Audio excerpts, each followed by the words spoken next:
These are the examples for section 4.4 for trig functions of any angle. Number 1 says that negative 3, 4 is a point on the terminal side of an angle. We're going to find the sine, cosine, and tangent of that angle. So we're going to start by plotting the point on a coordinate plane and then drawing a right triangle that uses those measurements, negative 3 to the left and 4 going up. We're missing the hypotenuse, and I've labeled it r, so I'm going to find the hypotenuse by using Pythagorean theorem. So I'm going to do negative 3 squared plus 4 squared equals r squared. So this is going to be 9 plus 16 equals r squared, which is 25. And then I need to take the square root of that to get r. So r is going to equal 5. Now that I have all three sides of the right triangle, then I can find these three trig ratios. Sine is always going to be opposite over hypotenuse, so that will be 4 over 5. Cosine is adjacent over hypotenuse, so that's going to be negative 3 over 5. And tangent is opposite over adjacent, which is 4 over negative 3. It's improper to leave the negative on the bottom, so I'm going to go ahead and put it out to the side.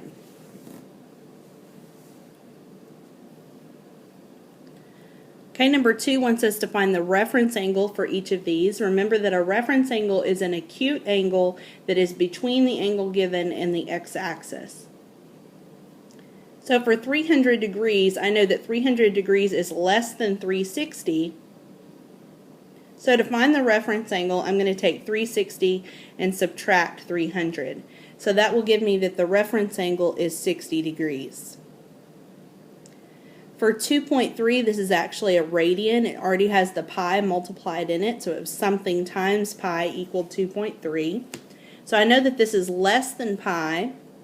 So to get the reference angle, I'm going to do pi minus 2.3. Just type that in your calculator. We're going to get that the reference angle is approximately 0.8. I went ahead and rounded to 1 decimal place because the angle that they gave me was already rounded to 1 decimal place. And then the last one, 5 pi over 3, I know is less than 2 pi. So for the reference angle, I'm going to take 2 pi and subtract 5 pi over 3. So I'm going to convert 2 pi to something over 3, which will be 6 pi over 3. And I'm going to take away 5 pi over 3. So that is going to give me that the reference angle is pi over 3. Okay, number 3 wants us to find the values of the 6 trig functions. It gives us that the sine of some angle is 3 over 5 and that the angle is in quadrant 2. So if I draw a coordinate plane and an angle in quadrant 2, the sine is 3 over 5, so that means the opposite is 3 and the hypotenuse is 5. So then I would use Pythagorean theorem to find the missing side of the triangle, and that's going to be 4. Now because this angle is going to the left 4 spaces, then that's going to be a negative 4. Okay, so now I can find the trig functions. I already have the sine, so I'm going to start with cosine is adjacent over hypotenuse, so that's negative 4 over 5. Tangent, opposite over adjacent, and again we want to put the negative out front, so it's going to be negative 3 over 4. Now we're going to do the reciprocals of the 3. The reciprocal of sine is cosecant, so it's going to be 5 over 3. The reciprocal of cosine is secant, which will be negative 5 over 4. And the reciprocal of tangent will be cotangent, which is negative 4 over 3.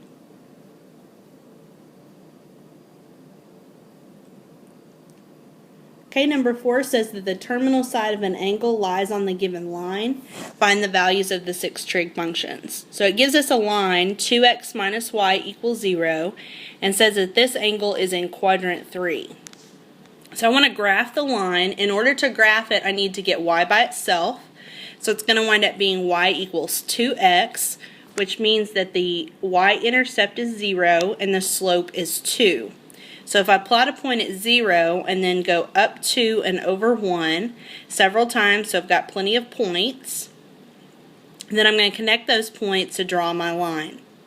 So it says that the terminal side of this angle is in quadrant 3. So if I draw my angle, it's going to look something like this, landing in quadrant 3. Well, I need to draw the reference angle or the reference triangle for this, so I'm going to add a few more spaces just to draw a bigger triangle. Doesn't really matter the size of the triangle because the proportions will be the same. So for this triangle that I've drawn, I've got -2 and -4 for the lengths of the sides.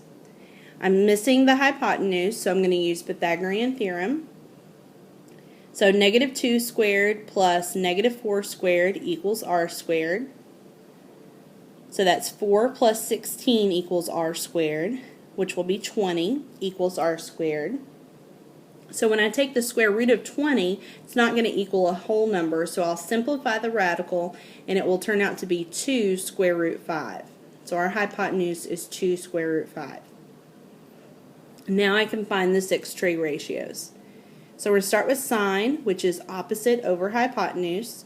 So that's -4 over 2 square root 5. I'm going to reduce the fraction first, so that will be -2 over square root 5. I can't leave a radical in the denominator, so you multiply by the square root 5 on top and bottom and simplify. And this will change into -2 square root 5 over 5. Cosine will be adjacent over hypotenuse, so -2 over 2 square root 5 reduces to -1 over square root 5, and then if I fix the radical, it will be negative square root 5 over 5. Tangent is opposite over adjacent, so -4 divided by -2, which will reduce to 2. So now we'll do the reciprocals. The reciprocal of sine is cosecant.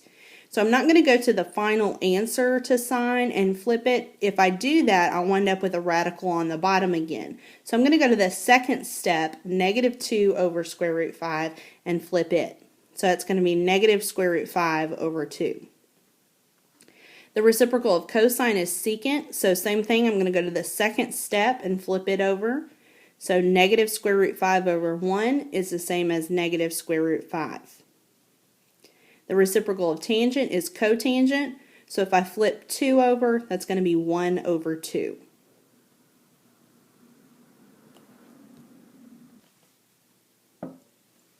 Okay, number 5 says to evaluate the sine, cosine, and tangent for the angle without a calculator. So this is where I'm going to use those reference angles. So if I draw the angle -150, a negative angle is going to go counterclockwise, or clockwise, sorry, instead of counterclockwise. The counterclockwise angle will be 210 degrees, or the positive angle would be 210. The reference angle that I'm looking for is the acute angle from the terminal side to the x-axis. So to get that reference angle, I'm going to take 210 and subtract 180 degrees. So my reference angle is 30 degrees. So if I know the sine, cosine, and tangent of 30 degrees, then I can find the sine, cosine, and tangent of -150. The only thing that's going to change is the sign of each of those values. If I just remember, all students take calculus. In quadrant 3, tangent is the only ratio that's positive. So I just need to keep that in mind when I answer these ratios. So we're going to start with the sine of -150. So the sine of 30 degrees is 1/2, and since sine will be negative in this quadrant, we're going to change this to a -1/2. Cosine of -150 is the same as the cosine of 30, which is square root of 3 over 2. Since we're in quadrant 3, this is going to be a negative square root 3 over 2. And then tangent -150 will be the same as tangent 30, which is square root of 3 over 3. Now since tangent is positive in this quadrant, I'm going to leave it positive. So in the end, the only answer that should be positive is tangent. Okay, now part B, 11 pi over 4. I know that 11 pi over 4 is going to be bigger than 2 pi. It goes more than once around the circle or once around the coordinate plane. So I need to figure out how far it goes. So I'm going to take 11 pi over 4 and subtract 2 pi from it. So 11 pi over 4 minus something over 4 is the same as 2 pi. That's going to be 8 pi over 4. So that means that this angle goes 2 pi around and then 3/4 of a pi again. So it's going to look something like this, where it lands in quadrant 2. The reference angle for this, we're going to use 3 pi over 4 as kind of the reference.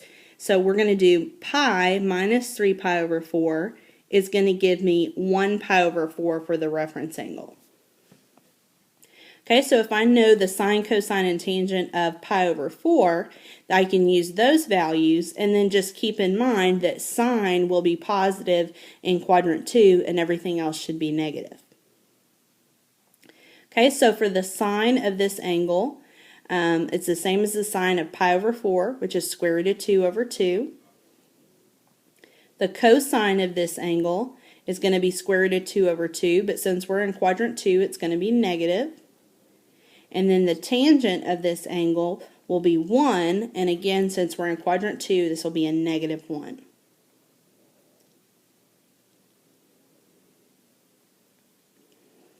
Okay, number 6 wants us to find the indicated trig value. It gives us that the tangent of some angle is 3 over 2, and our angle is in quadrant 3. And it wants us to find the secant of this angle. So if I draw a triangle in quadrant 3, it says that the tangent is 3 over 2. But since I'm in quadrant 3, these need to be negative values. Okay, then I'm going to use Pythagorean theorem to find the missing side. So I'm going to do negative 2 squared plus negative 3 squared equals r squared. So this will be 4 plus 9 equals r squared, which is 13 equals r squared. Take the square root of both sides, so r is going to equal the square root of 13. So now that I'm looking for the secant of this angle, I know that secant is the hypotenuse over the adjacent. It's the reciprocal of cosine. So hypotenuse will be square root 13 over the adjacent, which will be negative 2.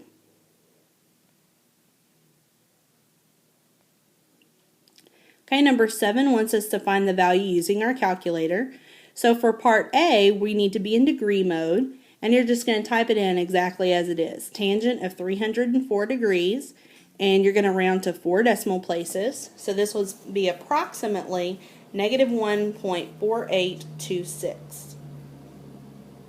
Okay, for the next two examples, we need to go ahead and change to radian mode on our calculator. So for B, notice I don't have a secant button on my calculator. Secant is the reciprocal of cosine. So in my calculator, I'm going to type 1 divided by the cosine of 4.5. And then we're going to approximate our answer, and we're going to get negative 4.7439. Same thing for C. I don't have a cotangent button on my calculator. So we're going to have to do the reciprocal of cotangent, which is tangent. So we're going to type 1 divided by tangent of negative 11 pi over 8. And this will be approximately negative 0.4142. Okay, so it's just a matter of knowing how to use your calculator, when to use the reciprocals, when to change between degree and radian mode. Okay, number 8 wants us to find 2 solutions and give our answer in radians and degrees. Tells us that the tangent of some angle is 1. So if I think about the unit circle, I know that the tangent value is 1 in 2 places. It's going to be positive in quadrant 1 and positive in quadrant 3. So those are my 2 angles, the 2 terminal sides. Okay. So I remember that in quadrant 1, the value that has a tangent of 1 is 45 degrees, or pi over 4. So I'm just going to have to add that around to the other side of the circle. I know I'm going halfway around the circle plus that many degrees more. So that's going to be 180 degrees plus 45 will give me 225, and then pi plus pi over 4 will give me 5 pi over 4. Okay, so I've got 2 solutions that both have a tangent of 1, 45 degrees, pi over 4, 225, and 5 pi over 4. Okay, so your homework is on page 318. You're doing 2 through 84, every other even.